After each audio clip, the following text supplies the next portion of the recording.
Okay, yeah, it's about time we get started. So, welcome everyone to another one of our seminars. I believe they're called Elite Symposiums, but then again, it's been a while since we've done one of these. So, I see a lot of familiar faces. So, um, I will keep it brief. But for those who have not been to one of these or has forgotten, this is essentially going to be a seminar that we have using some guest speakers, right? In this case, our two guest speakers today are going to be Sean and Yuhan, and they'll be presenting what I believe is their either project report, final report. I'm sure they'll explain it better. Um, but it's basically their project on the topic right here, where they rethought electronic vehicles tax policy and they prioritize affordable solutions for environmental impact. And I think one of the biggest thing about this project is that their team, which I believe was just the two of them, I believe, was selected as semifinalists for the Actuarial Foundation's Modeling the Future National Challenge. And the paper was also accepted for publication at the Journal of Emerging Investigators. So this is, you could call it already a published paper. This project is very interesting, but I can't explain it. So I'm going to leave it up to them to take the reins from here. All right, should I share my screen now? Yeah, you can share your screen. Okay.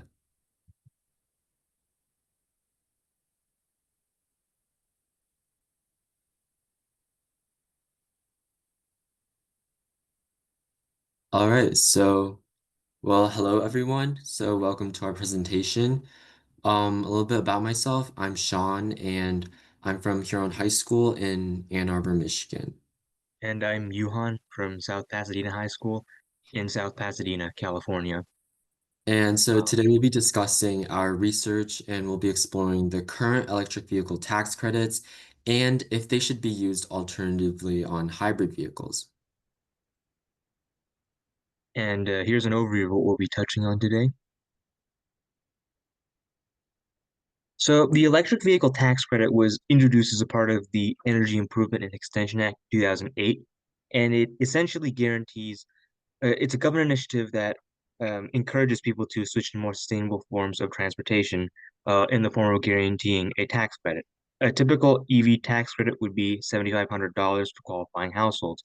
This includes single households that have a modified adjusted gross income of no more than $150,000 and married couples with an income not exceeding $300,000. However, while these credits are significant, EVs still remain expensive and less accessible for many. In addition, lower income households often own older, less efficient cars, and they should be the primary focus of emissions reduction efforts. So now, hybrids represent a more feasible option.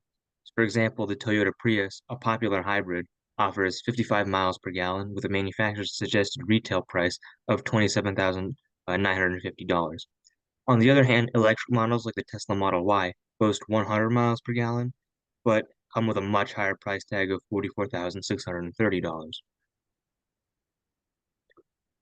So let's dive into why this matters. In 2018, transportation was responsible for 31% of carbon dioxide emissions, which is a significant chunk of the 81% of greenhouse gases that CO2 itself makes up.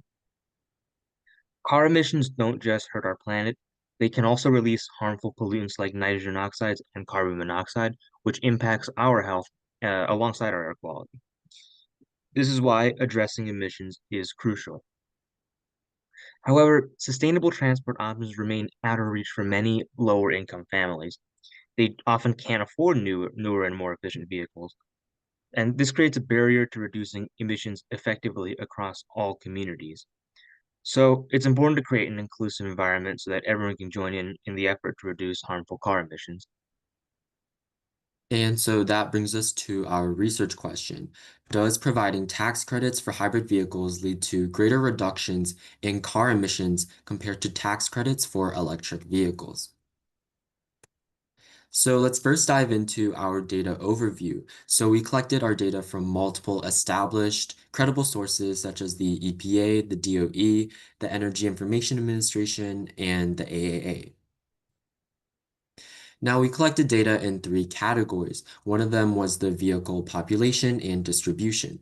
So we first found that the total US vehicles in 2022, which was the only year accessible to us during that time, and this was 283 million. Then we looked at a vehicle age distribution, and these included car models from 2003 all the way to 2022 and their share of the total car population. Then we observed the number of EVs sold in 2022, around 800,000. Next, we took a look at fuel economy and efficiency data. So we took a look at the average fuel economy for each vehicle age group from 2003 to 2022. And this is measured in miles per gallon, which essentially means the larger the number, the more efficient the car is. And we also found fuel economies for popular hybrid and EV models as shown here. And our last category was environmental. So here we found a conversion from fuel economy in miles per gallon to CO2 emissions. And this is done by dividing 8,887 by the fuel economy. And this produces the CO2 emissions gram per mile driven by the vehicle. So not only did we collect data, we also cleaned and processed our data. So we merged vehicle age distribution with our fuel economy data, and we also calculated the vehicle ages by subtracting model year from 2022 and grouped all vehicles older than 2003 as less than or equal to 2003. And so here is the product, like a neat table and graph here shown from processing all that data. And so for example, here in the table for car models from 2005, um, we basically see that they account for 2.5% of the total vehicle population, and their age would be 18 years old using 2022 as a benchmark. And cars from this age group would also have an average mile per gallon of 19.88375.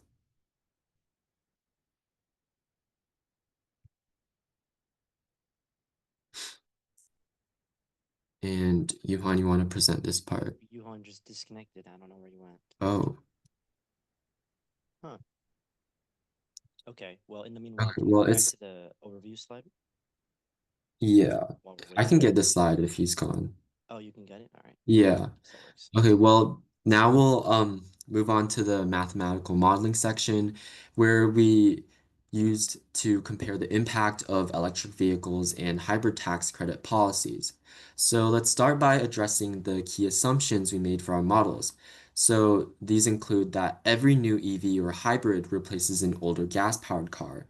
And the second would be hybrids replace older vehicles than EVs do, which makes sense since hybrids are more accessible and would generally be the target of lower income households who would generally own older, less efficient cars. And then our third one would be that some people would still buy EVs even without a tax credit. And that makes sense because there's a lot of higher income, richer households who don't necessarily need a tax credit to buy EVs. And then we also assumed that a reduced tax credit less than $7,500 is used to support hybrid adoption, and that the total government budget on tax credits remains the same in both policies, since government funding in areas such as for environmental initiatives, it generally remains fixed. So it's important to consider that the budget should be fixed. So for our math model, we used two main steps. So first, we calculated the average fuel economy, or miles per gallon, for the entire car population in 2022. And this was done by summing the product of the average mile per gallon and the percentage of vehicles for each model year from 2003 through 2022. And this weighted average gives us a representative mile per gallon for all cars on the road. So when we applied our EV and hybrid tax credit policies, we updated this calculation by adjusting the percentage of gas-powered cars, hybrids, and electric vehicles.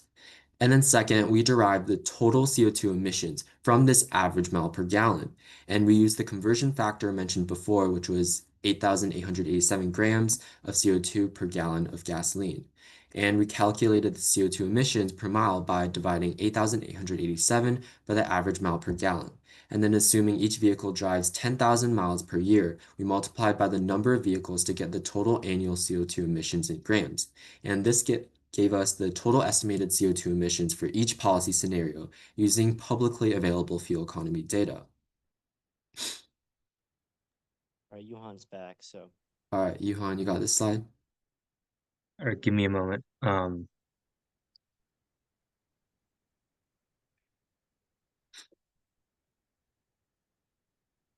are we? Where were we again? I cut Slide out 14. around slide 11. Slide Yeah. 14. 14. Okay.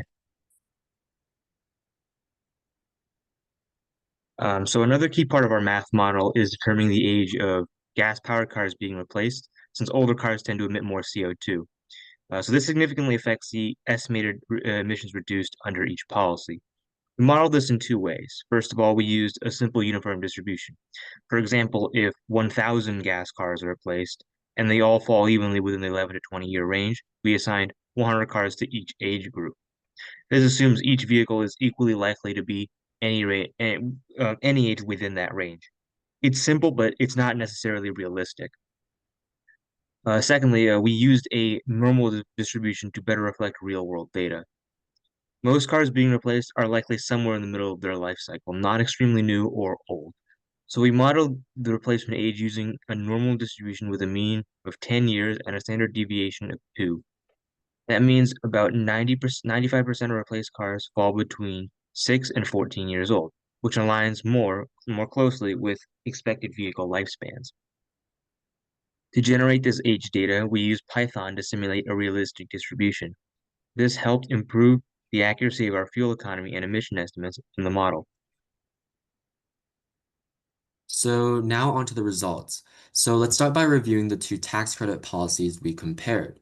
So under the EV policy, the government offers a $7,500 credit, which results in 800,000 additional EVs being purchased. These EVs replace gas cars that are 1 to 10 years old. And under the hybrid policy, the credit is cut in half to $3,750, allowing the same budget to support 1.6 million hybrid vehicles, which doubles the reach. And these hybrids replace gas cars between 1 and 20 years old, which tend to be less fuel efficient. And we also assume that 400,000 EVs would still be bought even without a tax credit. And for both, we also assume that the replaced gas cars follow a uniform age distribution within their ages. So now let's take a look at what happens when EVs are more efficient, set at 120 mile per gallon, similar to a Tesla Model 3. So here we have CO2 emissions in millions of tons on the y-axis and the fuel economy on the x-axis. So in this scenario, CO2 emissions decrease as the average mile per gallon of hybrids increases. And the hybrid policy produces lower total CO2 emissions than the EV policy, but only if the average hybrid mile per gallon is above 47.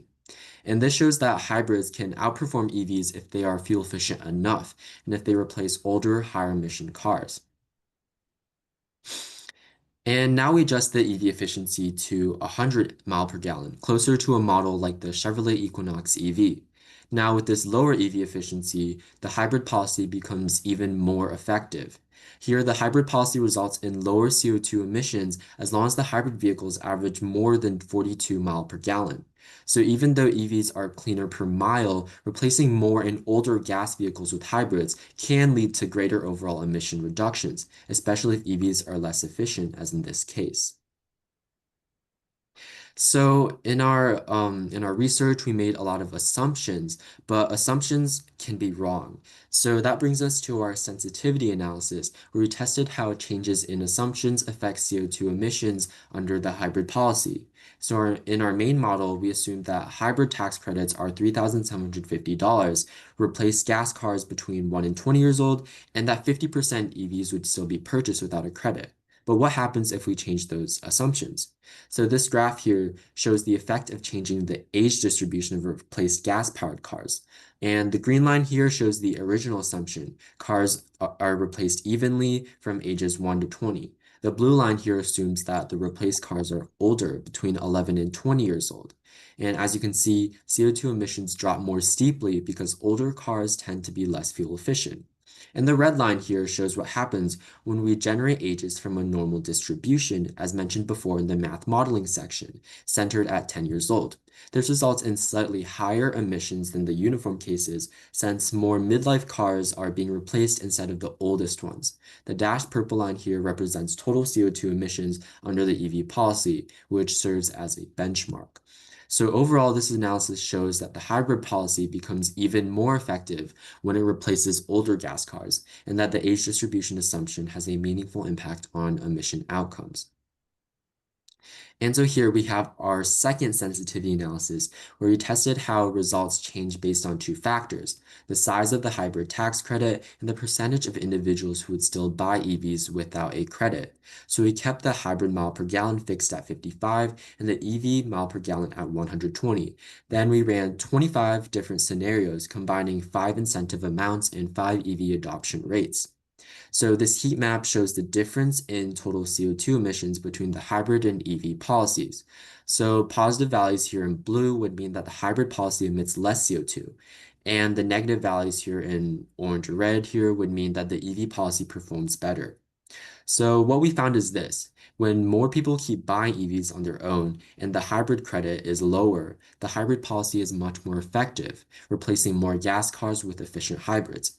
However, in the top right corner, where hybrid credits are high and few people still buy EVs without incentives, the EV policy results in lower emissions.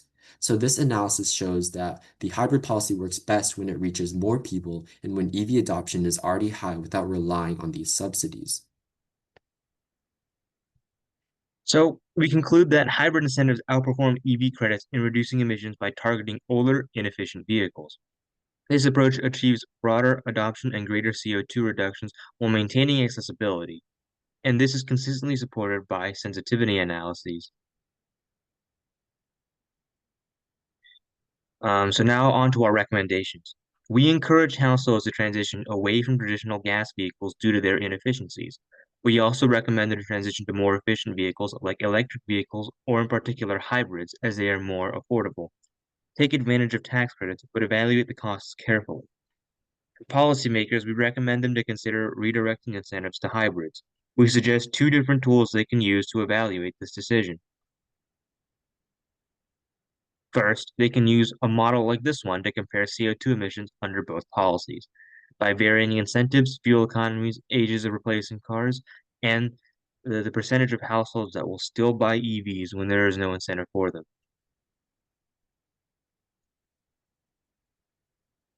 Secondly, if some assumptions are uncertain, they can model scenarios and average the CO2 estimates across them. Assigning weights to each scenario would allow them to calculate a weighted average for a more accurate CO2 emission to guide decision making. And that wraps up our presentation. So thank you all for listening. And if any of you have any questions, we'd be happy to answer.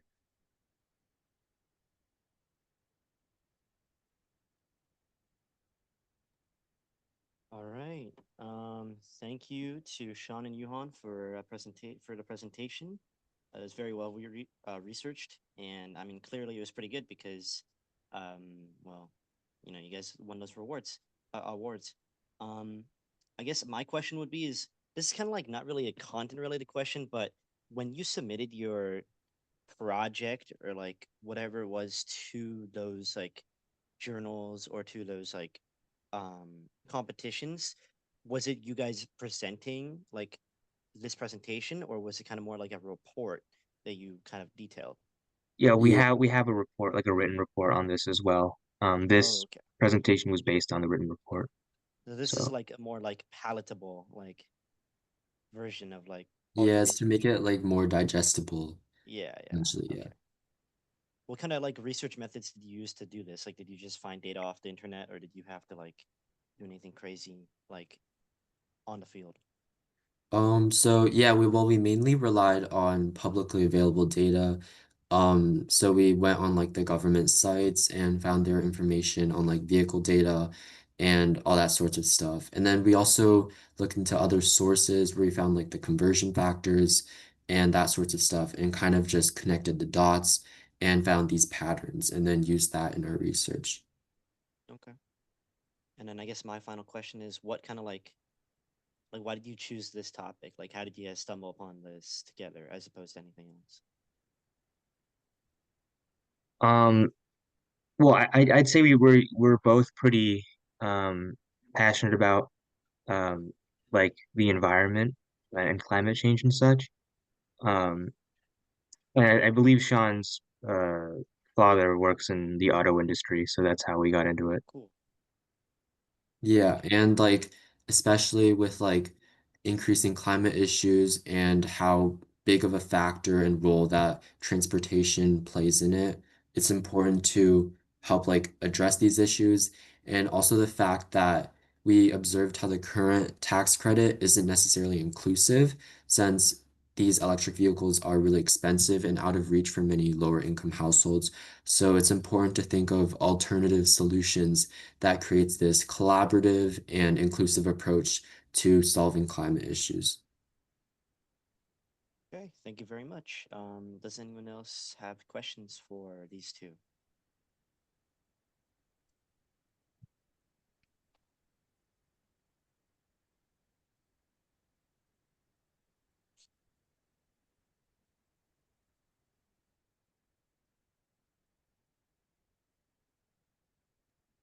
Okay. Um, no questions, that's fine. So, that's basically it for today. We've finished our seminar, and again, thank you again to Sean and Yuhan for presenting the presentation. And also, thank you very much for making it more digestible because I'm sure it was a lot of information to get through. Um, yeah, thank you all for coming, and thank you again to the guest presenters. And we'll see you next time, whenever that is. Thank you so much. Thank you.